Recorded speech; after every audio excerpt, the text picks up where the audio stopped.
ಸ್ನೇಹಿತರೆ, ನೀಮ್ ಕರೋಲಿ ಬಾಬಾ ಅವರ ಲೀಲೆಗಳು ಕೇವಲ ಆಶ್ರಮದ 4 ಗೋಡೆಗಳ ಮಧ್ಯೆ ಮುಗಿಯುತ್ತಿರಲಿಲ್ಲ. ಅವರು ಇಡೀ ಪ್ರಕೃತಿಯನ್ನು, ಅಂದರೆ ಗಾಳಿ, ಮಳೆ ಮತ್ತು ಬೆಂಕಿಯನ್ನು ತಮ್ಮ ಇಚ್ಛೆಯಂತೆ ನಿಯಂತ್ರಿಸಬಲ್ಲ ಮಹಾಯೋಗಿಯಾಗಿದ್ದರು. ಇಂದು ನಾವು ಬಾಬಾ ಅವರು ದಟ್ಟವಾದ ಕಾಡಿನ ಮಧ್ಯೆ ಹಸಿದ ನೂರಾರು ಭಕ್ತರಿಗಾಗಿ ನಡೆಸಿದ ಒಂದು ಅದ್ಭುತ ಅನ್ನದಾನ ಮತ್ತು ವಿನಾಶಕಾರಿ ಚಂಡಮಾರುತವನ್ನೇ ತಡೆದು ನಿಲ್ಲಿಸಿದ ನೈಜ ಪವಾಡವನ್ನು ತಿಳಿದುಕೊಳ್ಳೋಣ. ನಿರ್ಜನ ಕಾಡಿಗೆ ಬಾಬಾ ಅವರ ಹಠಾತ್ ಪ್ರಯಾಣ. ಇದು ನಡೆದಿದ್ದು ಉತ್ತರಾಖಂಡದ ಬೆಟ್ಟಗಳ ಮಧ್ಯೆ ಇರುವ ಒಂದು ದಟ್ಟವಾದ ಅರಣ್ಯ ಪ್ರದೇಶದಲ್ಲಿ. ಒಮ್ಮೆ ಬಾಬಾ ಅವರು ಇದ್ದಕ್ಕಿದ್ದಂತೆ ತಮ್ಮ 30ರಿಂದ 40 ಜನ ಭಕ್ತರನ್ನು ಕರೆದುಕೊಂಡು ಕಾಡಿನ ಮಧ್ಯೆ ಇರುವ ಒಂದು ಹಳೆಯ ದೇವಸ್ಥಾನಕ್ಕೆ ಹೊರಟರು. ಆ ಜಾಗ ತಲುಪಲು ಯಾವುದೇ ಸರಿಯಾದ ರಸ್ತೆ ಇರಲಿಲ್ಲ ಮತ್ತು ಸುತ್ತಮುತ್ತ ಯಾವುದೇ ಹಳ್ಳಿ ಅಥವಾ ಅಂಗಡಿಗಳು ಇರಲಿಲ್ಲ. ಅಲ್ಲಿಗೆ ತಲುಪಿದಾಗ ಮಧ್ಯಾಹ್ನವಾಗಿತ್ತು. ಬಾಬಾ ಅವರ ಜೊತೆ ಬಂದಿದ್ದ ಭಕ್ತರಿಗೆ ಮತ್ತು ದಾರಿಯಲ್ಲಿ ಅವರ ಜೊತೆ ಸೇರಿದ ಇನ್ನೂ ಕೆಲವು ಜನರಿಗೆ ತೀವ್ರವಾದ ಹಸಿವಾಗಲು ಶುರುವಾಯಿತು. ಆದರೆ ಆ ನಿರ್ಜನ ಕಾಡಿನಲ್ಲಿ ತಿನ್ನಲು ಒಂದು ಹಣ್ಣೂ ಇರಲಿಲ್ಲ. ಭಕ್ತರು ಹಸಿವಿನಿಂದ ಸುಸ್ತಾಗುತ್ತಿರುವುದನ್ನು ಬಾಬಾ ಗಮನಿಸಿದರು.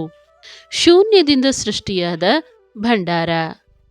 ಬಾಬಾ ಆಶ್ರಮದ ಒಬ್ಬ ಸೇವಕನನ್ನು ಕರೆದು, ಇಲ್ಲಿ ದೊಡ್ಡ ಕಡಾಯಿ ಇಡು, ಎಲ್ಲರಿಗೂ ಬಿಸಿ ಬಿಸಿ ಪೂರಿ ಮತ್ತು ಹಲ್ವಾ ತಯಾರು ಮಾಡು ಎಂದರು.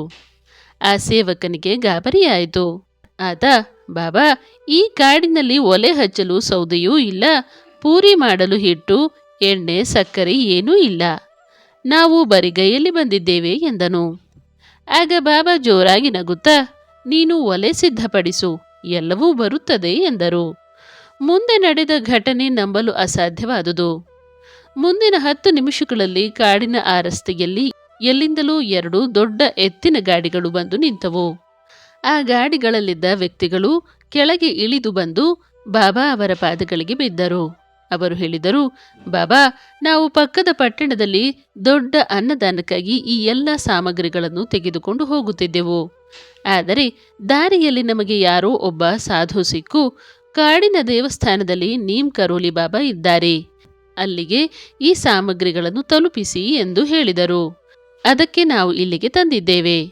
ಆ ಗಾಡಿಗಳಲ್ಲಿ ನೂರಾರು ಜನರಿಗೆ ಆಗುವಷ್ಟು ಗೋಧಿ ಹಿಟ್ಟು, ತುಪ್ಪ, ಸಕ್ಕರೆ ಮತ್ತು ತರಕಾರಿಗಳಿದ್ದವು. ಭಕ್ತರು ಬಾಬಾ ಅವರ ಲೀಲೆಯನ್ನು ನೋಡಿ ಆಶ್ಚರ್ಯಚಕಿತರಾದರು ಮತ್ತು ತಕ್ಷಣ ಅಡುಗೆ ಮಾಡಲು ಶುರು ಮಾಡಿದರು. ಚಂಡಮಾರುತ ಮತ್ತು ಬಾಬಾ ಅವರ ಆಜ್ಞೆ.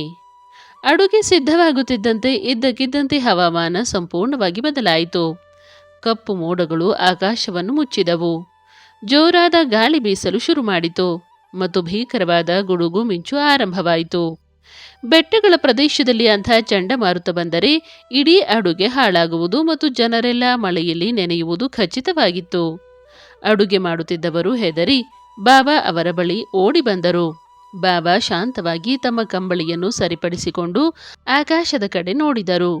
ಅವರು ತಮ್ಮ ಕೈಯಲ್ಲಿದ್ದ ಕೋಲನ್ನು ನೆಲಕ್ಕೆ ಜೋರಾಗಿ ಬಡಿದು ಆಕಾಶಕ್ಕೆ ಆಜ್ಞೆ ಮಾಡಿದರು, ಮೋಡಗಳೇ, ನನ್ನ ಮಕ್ಕಳು ಇಲ್ಲಿ ಹಸಿದಿದ್ದಾರೆ. ಈ ಅನ್ನದಾನ ಮುಗಿಯುವವರೆಗೆ ಇಲ್ಲಿ ಒಂದು ಹನಿ ಮಳೆಯೂ ಬೀಳಬಾರದು. ಎಲ್ಲರೂ ದೂರ ಹೋಗಿ. ಪ್ರಕೃತಿಯೇ ಬೆರಗಾದ ಪವಾಡ.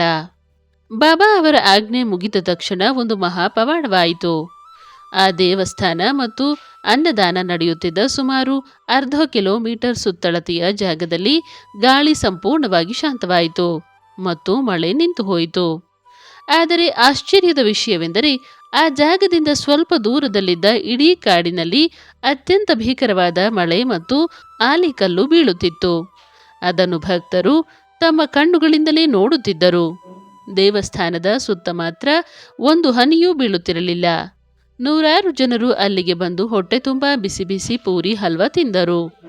ಅನ್ನದಾನವು ಸುಮಾರು 3-4 ಗಂಟೆಗಳ ಕಾಲ ನಡೆಯಿತು. ಎಲ್ಲರೂ ಊಟ ಮಾಡಿ ಮುಗಿಸಿ ಸಾಮಗ್ರಿಗಳನ್ನು ಕಟ್ಟಿದ ನಂತರ ಬಾಬಾ ಆಕಾಶದ ಕಡೆ ನೋಡಿ ನಗುತ್ತಾ, ಈಗ ನಿಮ್ಮ ಕೆಲಸ ಮುಗಿಸಿ ಎಂದರು.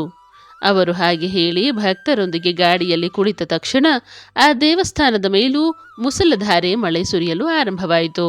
ಸ್ನೇಹಿತರೆ, ಪ್ರಕೃತಿಯ ನಿಯಮಗಳು ಸಾಮಾನ್ಯ ಮನುಷ್ಯರಿಗೆ ಅನ್ವಯಿಸುತ್ತವೆ. ಆದರೆ ನೀಮ್ ಕರೋಲಿ ಬಾಬಾ ಅವರಂಥ ಮಹಾಸಂತರ ಮುಂದೆ ಪ್ರಕೃತಿಯು ಕೈ ಮುಗಿದು ನಿಲ್ಲುತ್ತಿತ್ತು. ತಮ್ಮ ಭಕ್ತರ ಹಸಿವನ್ನು ನೀಗಿಸಲು ಬಾಬಾ ಇಡೀ ಚಂಡಮಾರುತವನ್ನೇ ತಡೆದು ನಿಲ್ಲಿಸಿದ್ದರು.